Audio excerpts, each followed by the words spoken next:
Coming up on Network Africa today, Africans missing and dozens stranded in the Israel-Hamas conflict.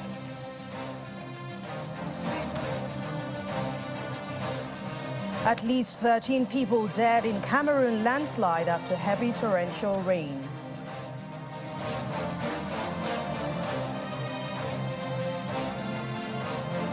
Liberia's presidential candidate hold final rallies ahead of Tuesday's election.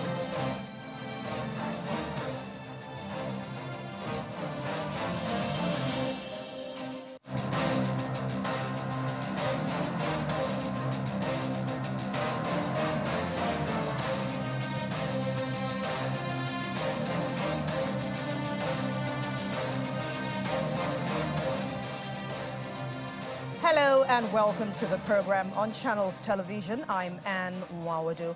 We begin with the war in Israel, where Tanzania's embassy is trying to trace the whereabouts of two Tanzanian students said to be missing in the region, which was hit by the Hamas attack at the weekend. Ambassador Alex Kaula says that the mission has been in contact with approximately 350 Tanzanians around the country, most of them students. The two students are said to be missing in both Israel and South Israel, where they were on their internship pursuing agribusiness studies. According to the embassy, there are around 350 Tanzanians living in Israel, including around 260 students pursuing agricultural programs. In the meantime, the Foreign Ministry of Mauritius says dozens of Mauritian pilgrims are stranded in Bethlehem following the latest conflict between the Palestinian militant group Hamas and Israel. The group includes 36 members, mainly from the Catholic parish of St. Helene in the second biggest city, and Father Gerard Monglerad, who is accompanying them, says the parishioners are doing well and they're currently staying in a hotel in Bethlehem. They were due to take a flight on Sunday evening to Turkey, from where they could return home, but many airlines have cancelled flights in the wake of the military offensive on Israel.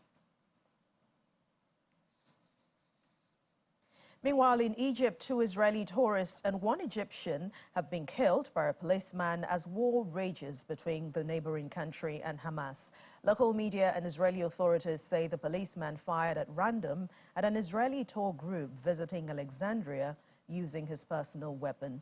The policeman has now been arrested, and the death is coming as fighting rages after Palestinian militants on Saturday launched a multi-pronged attack on Israel, which has declared war on Hamas and launched airstrikes on Gaza. Egypt was the first Arab country to forge a peace deal with Israel back in 1979 and has long served as a key intermediary between Israel and the Palestinians. However, despite the diplomatic relations, Israel remains largely unpopular among Egyptians. African leaders are calling on warring parties in the Israel-Gaza conflict to halt the confrontations that erupted over the weekend. Well, the reaction has not been entirely the same, with Zambia, Kenya, and Ghana more explicitly condemning Hamas and backing Israel, and Sudan, Djibouti, and South Africa being clear about their support for the Palestinians. Despite Israel growing its diplomatic presence on the continent in the last decade and plans by several African countries to move their embassies from Tel Aviv to Jerusalem, Israel has not fully consolidated its support in Africa in the latest conflict. For the African Union, it is appealing to both parties to put an end to military hostilities and to return to the negotiating table to implement the principle of 2 states living side by side.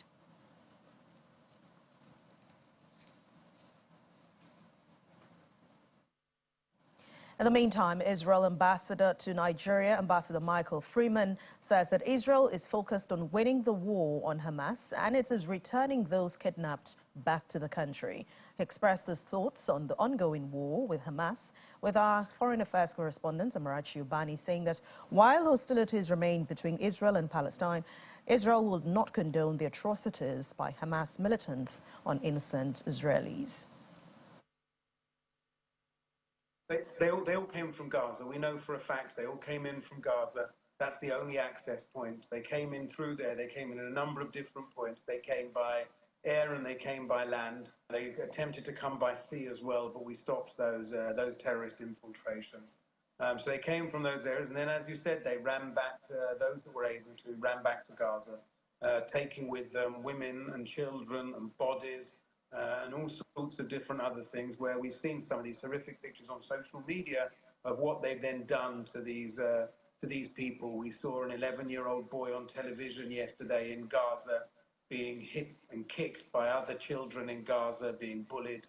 We've seen 84-year-old women and 85-year-old women, with some of them with severe Parkinson's, being kidnapped with their carers, being taken into Gaza. It's been horrific, and we know they all came from Gaza.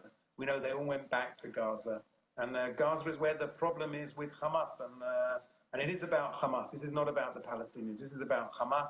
It's about the terror infrastructure, and it's about Hamas and their death squads and making sure they can't do this again. But how difficult or how easy would it be targeting these militants, knowing that they also have Israelis hostages with them?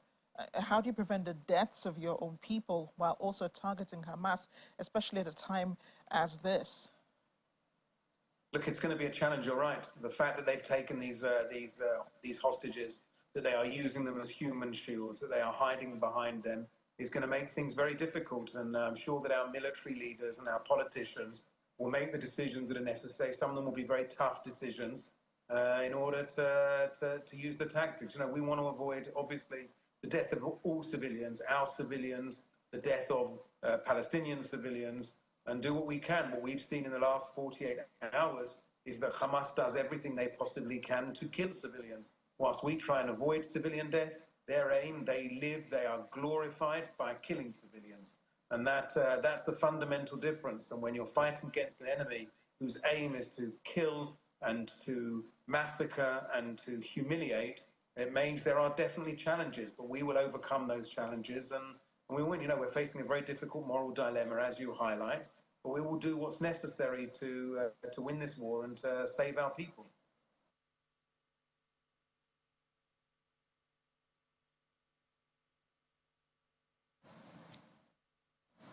Well, joining us now is Ambassador Joe Keshi, former Permanent Secretary, Ministry of Foreign Affairs, for more discussions on the African perspective to this war. Thank you very much, Ambassador, for joining us on Network Africa. Thank you very much for having me. All right, Ambassador, I have heard people say that Israel has been attacking Palestinians in Gaza, and no one has raised any objection. And this one time that Israel has been attacked, pro-Zionists everywhere are in outcry, crying out about these attacks. What do you make of this? Well, look, to a large extent, this is a very true observation. But the truth of the matter, the other side, of course, is that both sides have been on each other for, God knows, for more than 60 years. And, you know, look, I think it was in Chinua Achebe's Things Fall Apart, where it was said that it is good sometimes for the strong man to behave like a weak man. And I think that if there's any lesson that the Israelis and everybody and their supporters and the Arabs will learn from this, it is time both sides sit down and find a permanent solution to this crisis. It is workable, it is possible, and already there's a lot of suggestions on the table, but no side has been ready to pick up, to develop the courage to make peace. The Israelis have a responsibility for this. I'll be frank with you. They have to decide, whether they really want to live together or they want to continue, consistently after every few months or after every other year, to go through this kind of, horrible scenes that we are watching on television. The observation that was made is true. Now the whole world is, a half of the world is supporting the Palestinians. The others are supporting, but everybody should come together to make peace. It doesn't really make any difference And the Israelis should also realize that, for example, what we are hearing from the United States is pure, simple politics. Look, listen to Donald Trump. He's talking to the American audience who supports Israel. Joe Biden is talking to them, the same constituency, so they are playing out their own politically. But Israelis have to make this decision about peace. And that is the honest truth. Well, response in Africa has been divided, as you said. While some are supporting Israelis, others are on the other side of Palestinians, with many African leaders sitting on the fence about it, even Nigeria. But the war in the Middle East is a touchy subject because some people think that along religious lines. Do you think that this is what has influenced response from the continent? No, I don't think so. I think African leaders are frustrated and tired as the rest of as leaders in other parts of the country. Because look, on every forum, they put on table the solution to this crisis. And in any case, AU has released a statement. I don't have the full text of the statement with me. But again, they've called for peace. They've called for the two sides, to find a solution to this. They called for a ceasefire. But when you listen to Israeli leaders, I listened to the ambassador yesterday. Their determination is they will win this war. They will win this war. They are not talking of compromise. They are not talking of finding a solution to it. It's all about winning. And this has been the mentality. This has been what has been driving the Israelis, apart from the prime minister himself, coming to an agreement with the far right to establish the most far-right government in Israel that does not believe that Israel should cede an inch of land to the Palestinians. And where exactly did this incident take place? Is it not those areas that the Palestinians believe that should be part of the state of state of Palestine? So there's a need to go back to the negotiating table. And I sincerely hope that, look, yesterday there was a sad gentleman on CNN pleading for the life of his only daughter. And he said something that I found very instructive. And I sincerely hope that Israeli leaders will listen to that. He said, I hope that this incident will make us find peace. That's an Israeli man, because for the first time, he's probably experiencing what many Palestinians have gone through in their lives. As we speak, watch global television and see the massive destruction going on today in Gaza. And you will see that both sides really need to sit down. It's not a question of winning. It's a question of both sides taking a position. Do you want to continue on for years until you are hungry? For the next 100 years? Or do you want to make peace, particularly after this? It is sad to see children going to a concert and being killed.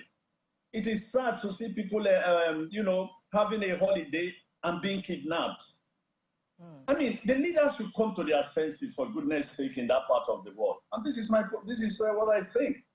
The sentiments being expressed on television, the threat being made we are going to win this war, does not impress folks like me. What I want to hear from both sides is, fine, we are going to find people who have been kidnapped, but at the end of the day, let everybody begin to think that this tragedy is enough. Peace must be made to reign and to save the lives of the Israelis and to save the life and protect the lives of the Palestinians. Well, it just brings me, Ambassador, to the saying that when two elephants fight, the grass suffers it. And this time, the grass are the people, actually, who suffer when wars like this happen. Unfortunately, the ripple effect of this war has also reached outside of these two places. 2 Israelis were killed in Egypt, which also shares some land with Gaza. What message should leaders be pushing to douse tensions at this time and prevent more attacks from happening and affecting the people? If you go back to what has happened in the past, we are actually very lucky. In the past, even in this country, in Nigeria, there's been demonstrations, there have been killings of Christians because of what's going on. Of Christians because of what's going on in the Middle East. In some parts of the Middle East, quite a number of, Christians, Israelis living there could also become victims. But somehow, over time, people have learned to calm down. And so that is not happening. So the lesson for the leaders of both sides. Look, I'm sorry to say this, but this is the reality. The Israelis are focused on Hamas rather than negotiating for peace with the Palestinian government that is in place at their capital there. Every time you hear an Israeli leader talk, their focus is on Hamas. They want to destroy Hamas. But look, let me, in case they are not familiar with history, no group, no nation, no people has spent years fighting for freedom, for justice, for peace, and have never won. It might take 100 years, but eventually they will get what they want. So the opportunity is after this disaster, because it's already a disaster. Look at the number of human lives. Look at the number of young people being killed on both sides. Look at the massive destruction going on in Gaza.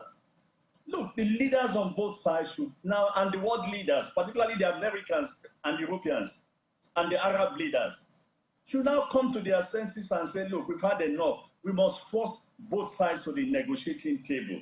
That is the only way. The two-state solution is probably the best thing. I'm not saying the possible territory of a Palestinian state that, like they've been doing under Netanyahu, it's not the solution. And you can see the consequences of, such a such a wrong policy.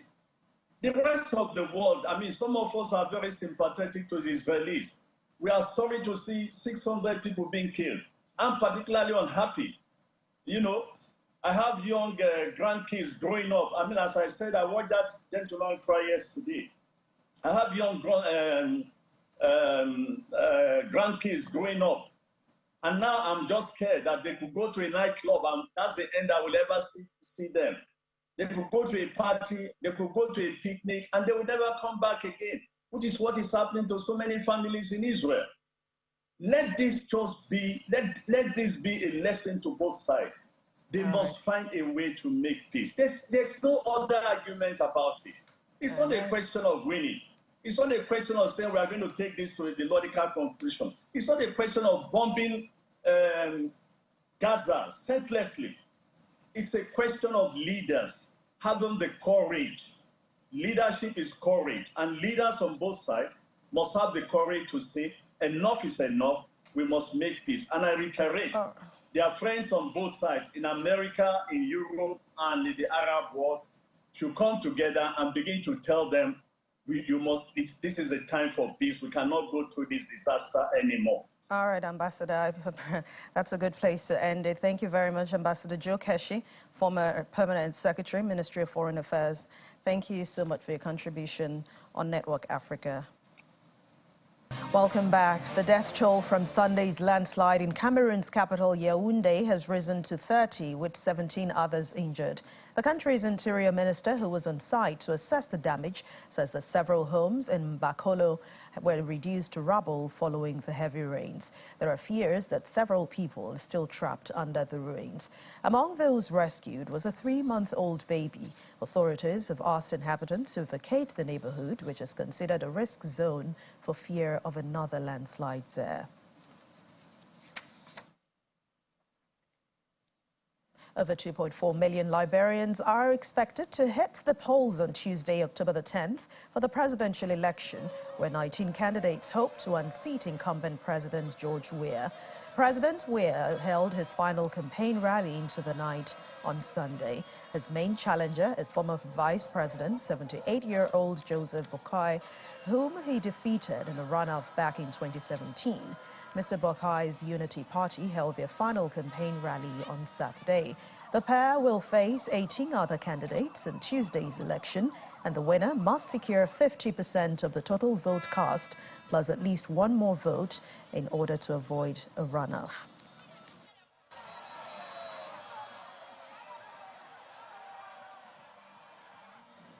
The 2023 annual meetings of the International Monetary Fund, the IMF, and the World Bank Group is underway in Marrakesh, Morocco, with officials of the Bretton Woods institution and world leaders all in attendance. More than 10,000 people are expected to attend the IMF and the World Bank meeting at the direct request of Morocco's government. And that meeting is seen as important for drawing back tourists to Morocco, supporting a sector that is very crucial for picturesque Marrakesh and the surrounding areas that were hit by devastating earthquake just last month. Our business correspondent, John Mekwa, who's on ground, gives us an insight into what to expect from that meeting. The world is meeting at Marrakesh, the fourth largest city in Morocco in North Africa. Now, just about a month after that sad incident of earthquake that claimed many lives, the resilience of IMF, World Bank, and the government of Morocco made them determined to hold this meeting in spite of it. And in the next 1 week, we would hear a lot of conversations coming from this center. High points of it will include later on today, Monday, there'll be the G24 deputies meeting. Tomorrow, World Bank will be giving global outlook, economic outlook, and a whole lot more from here, from fintech to climate change to youth to CSOs. Of course, everything concerns global economy. So journalists from all over the world, they do not want to be told. They are here. And of course, economic leaders from Nigeria, from Africa, Asia, they are all here. And I'll be here and giving you all the information in the next 1 week. I'm John Mekwa, reporting for Channels Television News. All right, I know we're definitely waiting for those details, but Britain's Supreme Court has now begun 3 days of hearings about the government's plan to send more asylum seekers who cross the English Channel to Rwanda. The case has been brought after the Court of Appeal ruled by a majority that the scheme broke the law. Lawyers from the government say there is a serious and pressing need for its plan to deport migrants. This has been one of the Prime Minister Rishi Sunak's key policies as they seek to overturn a ruling which declared it unlawful. There is a serious and pressing need to take effective steps that will act as a deterrent to those undertaking the perilous and sometimes life-threatening journey, typically across the Channel from a safe country, normally France, very often facilitated by people smugglers and criminal gangs for money. And there is, we submit, a strong public interest in that legitimate, indeed key policy aim. Despite earlier arguments in this litigation to challenge that base policy position, there is now no remaining challenge to it as a base policy.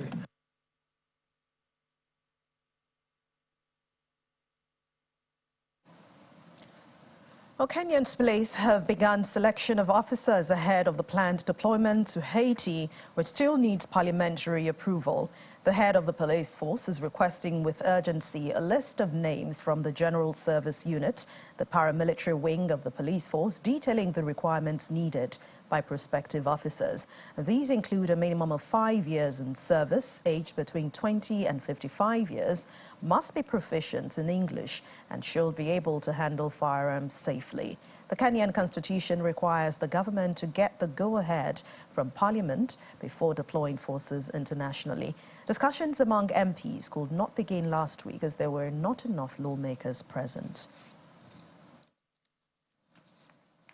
South Africa is currently dealing with an egg shortage. Grocery retailers have been limiting the number of egg shoppers can buy due to an ongoing outbreak of avian flu in the country. The high pathogenic avian influenza, a bird flu, spreads rapidly in an infected flock, and it can cause a high death rate.